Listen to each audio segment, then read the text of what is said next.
Dry barely had time to scratch beneath his beak when a voice behind him made him all but jump out of his feathers.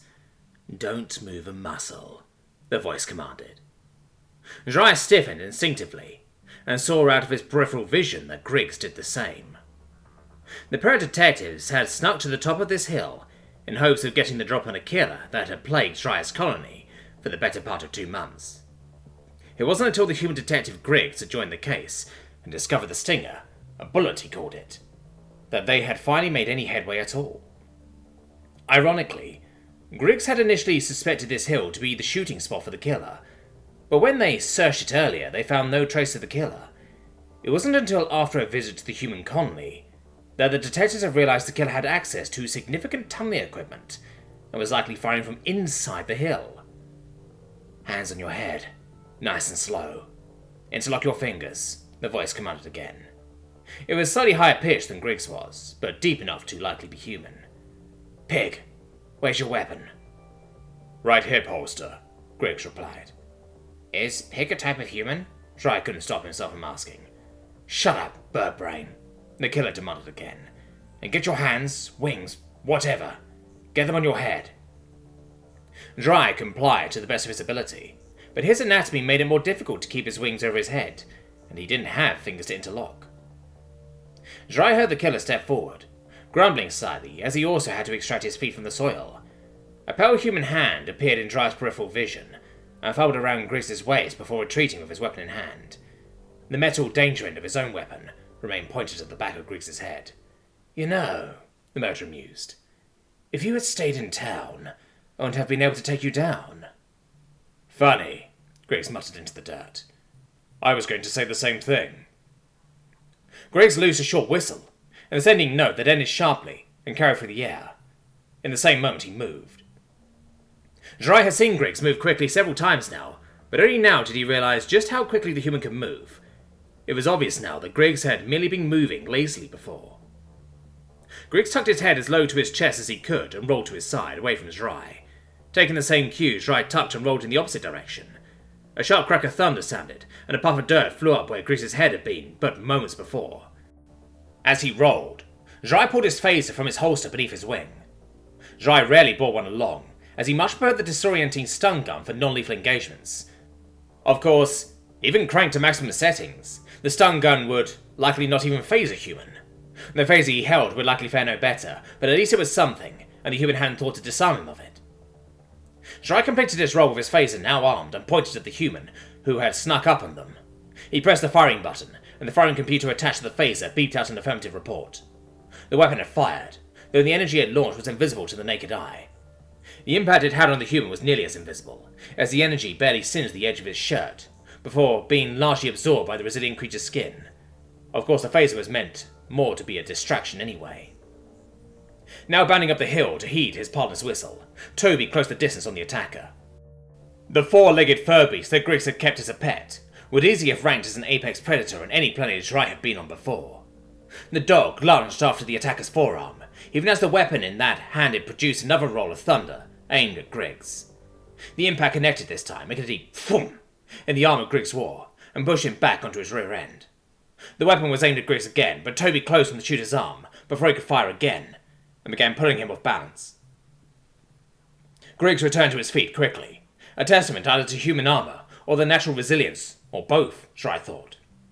He swatted away the longer weapon that the killer now swung at him, and ducked beneath his own dog, as the struggling attacker lifted the dog bodily and swept it in an arc. Toby only growled more ferociously, never losing his grip, as streaks of red blood began to show along the killer's arm. Griggs continued his low motion until his shoulder met the lower torso of the other human, and his arm swung around to close behind it. His motion continued still further, as he now straightened upward and inward into the attacker, lifting him off the ground before bearing down on him in a tremendous slam. Dry had recognized that the humans were physically stronger than him just by looking at them. They were nearly twice his size and likely somewhere around 5 or 6 times his weight. They were creatures of mass and muscle compared to his slim, feathered form. Still, the amount of sheer brutal power they could wield, with just their bodies, had gone beyond what Dry expected. The body slam Griggs performed drove both humans and the still attached dog into the hillside, creating a sort of crater from the impact. Toby was first to find footing, having been spared the force of the tackle, and immediately resumed wrenching and thrashing at the killer's arm, evoking cries of pain from the now prone assailant. Toby's efforts wrenched Griggs' weapon free from the killer's grasp, and it tumbled through the air to land outside the little crater. Inside, Griggs had kept his hold on the other human's chest, and had begun wrapping up his legs as well, attempting to subdue him through physical restraint. The killer did not respond well to the attempt. He managed to free a leg and began mercilessly kicking at any part of Griggs he could reach. His other hand dealt hammer blows onto the snout and head of Toby, who only growled harder. Dry was out of his element physically here. Any one of those blows the human landed was more than capable of causing him serious injury or even death. But Dry was not one to sit idly by. He rose from his prone position and stored his phaser back in his holster before running to retrieve the human weapon that had been flung from the melee. The gun, as Griggs had called it, was clearly not designed for Dry's anatomy. Dry struggled with holding it as the humans did, and instead leaned back from it. He rested the bottom of the gun against his hip to hold the weight, and used one wing to point the end down at the hole, careful not to point it directly at anyone in the hole yet. His other wing folded into the guard around the lever the human used to operate the weapon, and he felt it move incrementally. Mustering all the courage and authority his voice could carry, Dry plumed out his crest to its full display, and called out to the humans in the crater. "Stop! You are under arrest for the murder of several members of the colonization board, as well as the assault of 2, he looked again at Toby, 3 officers of the law." The struggling in the pit continued for a moment, before the other human finally noticed the gun in Dry's wings. He steeled himself as commanded, though his arm was still shaken wildly by Toby, and he still gasped in pain and exertion. The attacker was young. Dry was not familiar enough with humans to say how mature he was exactly, but he could tell there was a significant difference between him and Griggs at least, and he was familiar. Even mudded and blooded as he was, Dry recognized him from the human mayor's office. The young man had been smiling there, in the picture on the wall. "Luke, I'm Detective Dry, and I am hereby arresting you for the murder of several prominent colonists, and the attempted murder of Detective Griggs." At a command from Griggs, Toby finally released Luke's arm, which Griggs forced behind Luke's back and secured there with metal bracelets linked together. The two struggled out of the crater together, leaving deep furrows in the softened ground as they clambered up. "What he said," Griggs said at length, still breathing heavily from the exertion. He winked down at Dry, and Dry passed him back his weapon, which Griggs examined quickly and reholstered. "We got him, Dry." Dry scratched thoughtfully beneath his beak as he finalized the report in his notebook. It whooshed away with a synthetic sound of wing beats as he sent it to the chain of command that oversaw his precinct on this small planet. The evidence was more than sufficient to prove Luke had committed the killings, and the case had been closed within 3 days. Luke's weapon had been very similar to the one the human mayor had displayed on his wall, though new metal had been forged onto the firing mechanism to repair the damage it had sustained due to the human colony's import rules. It was chambered, as Dry learned the term to be, in the correct size for the stingers recovered in and around the victims, and the cases that held them were revealed to have traces of the pop rock substance, native to the planet. The mining drill had been recovered near the base of the hill, and seismic scans showed a somewhat collapsed tunnel leading away from the hill towards the human colony. The only thing that wasn't tidy in this case was Luke's testimony.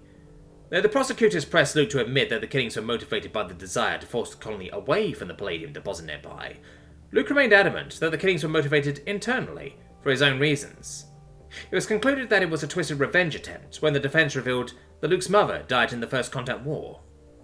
No charges were pressed against Luke's father, the mayor, for possibly attempting to push the colony off the deposit, but the corporation that owned the colony wished to avoid spoiled relations with their planet-side neighbours, and had him reassigned to a different colony.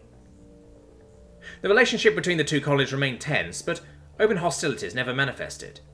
To broker an easy peace, the new mayor of the human colony, Dr. Rodriguez, launched a joint construction project, hoping to create a middle ground town between the colonies that could serve as a business and political meeting ground, as well as a recreational area for all species. The roads and floors must be paved, though, she had stipulated. All in all, a job well done, Dry thought to himself, as he entered the human hospital. The receptionist stopped pretending to be busy as she saw him, and smiled down at him. "Mr. Griggs is nearly finished with his checkup. I'm sure he wouldn't mind your company in his room. It's the 5th one on the right," and she pointed through the double doors behind her right shoulder. Dry nodded his thanks, and soon found himself in Griggs's room. The nurse that had examined him had just left as Dry walked in, and Griggs was still putting his shirt on. Large black and blue marks spread out from his stomach where the human stinger had impacted him. The marks seemed to bother Griggs, but only slightly, and he greeted Dry enthusiastically. "How are you, Dry?" "Well, Griggs. Yourself?" Just about back to normal. Kind of embarrassing getting shot by your own gun, though. Something on your mind? Dry became conscious of his wing scratching beneath his beak, and slowly put his wing down. I suppose there is. Maybe you could clear some things up for me. Griggs nodded, and produced his own notebook. Luke claimed he was avenging his mother. Is this common among your people? Griggs shrugged. Yes and no. Humans bond strongly with others, so will often react extremely in the defense of those bonds, even after death. It's possible he blamed your people specifically for the loss of his mother, but most humans don't go on a killing spree, and certainly not a cold, calculated one like this one. Do you think we were wrong about our motive, then? That he wasn't after the palladium deposit? No, Griggs responded. That's what I wanted to talk to you about. The claims were too targeted to just be hateful. Dry nodded in agreement. They were all members of the border colonization. Exactly. Now the first victim makes sense. He was close to the hill, likely unknowingly looking into what Luke was doing, and he was a squidhead. The same species we went to war with during first contact. It would make sense if he was a hate crime. But after that, 3 different species targeted in a dozen different locations, and the only thing they have in common is their level in the community? Seems suspect to me. I agree. Luke must have been working for a greater motive. I think he was after the palladium to boost his father's standing with the mining company. Griggs grimaced for a moment. I don't disagree, but that's not the bigger issue. What I want to know is if you publicise your colony board at all. Dry shook his head. I'm not sure what you mean. They were present at colony meetings. Right, but did any humans know who they were? Would any humans have been able to identify them, especially from a distance? Dry gleaned his meaning then. No. The only one that had been in contact with the human colony was the first victim, our architect. You think someone was picking the targets for Luke? Griggs nodded solemnly. These victims were deliberate targets, but there's nobody on the human side who'd know who they were. Someone must have been telling Luke where to look for targets. I don't doubt his dad wanted the targets to be part of the colonization effort, but even he wouldn't have known who those people were. So the targets came from someone from my colony, Dry finished. But who and why? Well, Griggs almost sounded apologetic. I was thinking about that. I don't want to show distrust here, but... What is it, Griggs? Well, no bullets were found until I came along. And your plan, to lure the shooter out and catch him by surprise, it didn't work. Not only did Luke not take the bait, but he knew where to sneak up on us from. Like he knew we were coming for him. Dry felt his stomach tighten. And there's one suspect who knew the members of the board, knew where they'd be, was involved in the investigation, and knew our plan to catch the killer. And he's a Navy veteran that doesn't trust humans.